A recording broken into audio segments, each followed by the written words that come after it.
ما هو الحيوان الذي لا يتمكن كسلان. من القفز؟ من ايه؟ لا يتمكن من القفز، الحيوان الذي لا يتمكن من القفز. اسمه ايه ده؟ ايوه اسمه ايه؟ انت طول الحلقه اسمه ايه ده؟ السلحفة. ماينس. ليه؟ هي بتنط.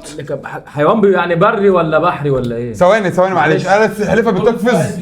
لا طب ايه ليه ماينس؟ اجابه في دماغي انا عايزها. في دماغك انت انت؟ ما قلتهاش. طب ايه حيوان ايه؟ طب هو ده. حكم بري بحري؟ مش بحري، ما البحر كل بحر بينط. حيوان ولا حشرة؟ في حيوان، لا لا حيوان. في واحد تبني في واحد ما كل بينطش. حيوان مش طائر. ما يقول لي حيوان. مش في حشرة. بينط اللي هو بتاع ده اللي هو البطريق ده. البطريق ما بينط اهو. طب ما بينط طب دوس جو. وانت بتقول حيوان لا يقفز. لا عارف دلوقتي يتمكن من القفز. عارف في حد من المتابعين دلوقتي هيقول لك يا بابا ده هيقول لنا، يبعتوا لي دلوقتي كلمه حيوان دي شتيمه. واحده اسمها كيان بنت واحد صاحبنا. بنوجه لكيان تحيه يا جدعان، نوجه لكيان تحيه. ده كيان توب فان عندنا يا جدعان.